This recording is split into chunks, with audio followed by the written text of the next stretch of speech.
Joining me now at the Trico Stadium, the Hereford manager Josh Gowling. A game of two halves again. I thought Hereford looked very bright in the first period. Your overall reflections on the game? Yeah, it's obviously a dry surface, so it's difficult to get our passing game going. So I think the ball's a bit hesitant, so we went direct sometimes. But to be honest, it was a tough day, really hot. You know, you can see the heat radiating off the ground. So for us, it was a good fitness session, good test. I thought Story and McLean stood out. They looked quite sharp to me in the first half. Yeah, like I said, Miles can play in the 9 or he can play wide, and obviously, we rested Joey today, had a bit of a groin niggle, so Miles went in there. We wanted to look at him down the middle, and he was excellent. You know, he linked play up well, especially in the air, come off the lines well, got a couple of shots off. He was excellent. And Ryan's right, he's magical when he picks the ball up. Obviously, probably not the best service for Ryan, just because it's a bit sticky for him to drive, but overall, he did really well.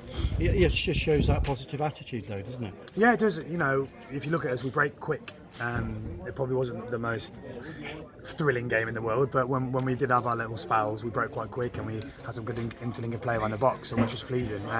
We just need to be a bit better still. We've still got a lot to work to do on second balls and just a bit of a structure out possession a little bit. Obviously, we still need to bring a couple of players in to do that. So, but no, it's a work in progress. Yeah, you really rung the changes again at half time. Of the second half, I'd probably pick out Mazzy Akuyo, who always looked busy when he was on the pitch. Yeah, I think the one thing about Mazzy is he's got end product. So when he gets in areas, he's always got an end product, whether it's a pass, cross, or a finish. You know, he's got that in abundance, and he's been out for a long time. Obviously, he had his trials and tribulations at Walsall, and then he found himself away from football for a while. So he's really hungry to come in and press and obviously get a contract here. So no, I'm really impressed with Mazzy. And 45 minutes for Tom Owen-Evans. Not that he saw much of the ball. Well, we put him down the middle just because he's only trained once so far, so what we didn't want to do is put him out wide or in the 10 where he'd have to do a lot of work, and obviously on a hot day like today, so we just put him in a kind of a bit more of a central area just to get him back in and bed him in slowly. So yeah, I mean, it's probably not the best game in the world to bed him in because it's a bit warm, but no, he did okay. He gave a full 90 to the goalkeeper. Yep. How did you sort of reflect on his performance today? I think he did quite well. You know, we had a chat after the Westfields game about distribution.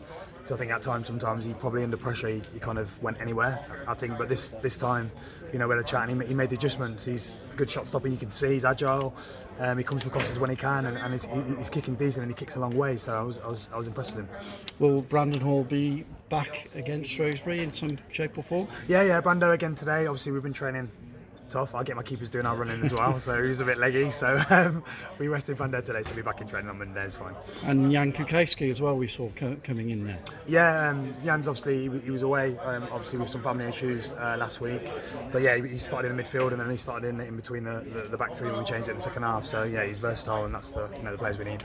It's going to be a total contrast on Tuesday. League One, Shrewsbury Town at Edgar Street. Playing surface, as we know, should be more or less immaculate at Edgar Street, as opposed to today. I mean, that must be a good challenge for these players now and into that match. Better be us. Ben's going to be in trouble. No, we're playing Park Avenue, aren't we? And they've changed their search to 4G. So it was a great test for us to have a look at, maybe the players we're going to play in that game, because it is a different game on a 4G surface. But obviously going into the Shrewsbury game, it's going to be football, high energy, high intensity. They're probably going to have good portion of the ball as well, so we've got to work hard in and out of possession to make sure we're going to get a win, but look, we're going to go and win the game. Yeah, looking forward to it, and crowd back in as well, so that will give everybody a lift. It'll probably make a few people nervous, wouldn't it, having a crowd for a while? No, I mean, it's going to be great I think they'll bring a few, and obviously I know we're going to bring quite a few, so it's going to be great just to hear the fans roaring and pushing the lads on, and obviously when we score, we better score in front of the fans, and it'll just be a great occasion. Any knocks out there today for players that might not be available on Tuesday? No, it's just good solid 45. I mean, the lads worked hard on Thursday, so they did a lot of running, a lot of work on Thursday, so we did look a little bit leggy at times, but no, the lads worked excellent. So no, obviously there was a couple of lads missing today through just precautions, I would say. Obviously Mitch wasn't here today as well, so we probably had four lads that started against Westfields not in the team today, but they're all fine and they'll be back in on Monday. Thanks for your time. No problem.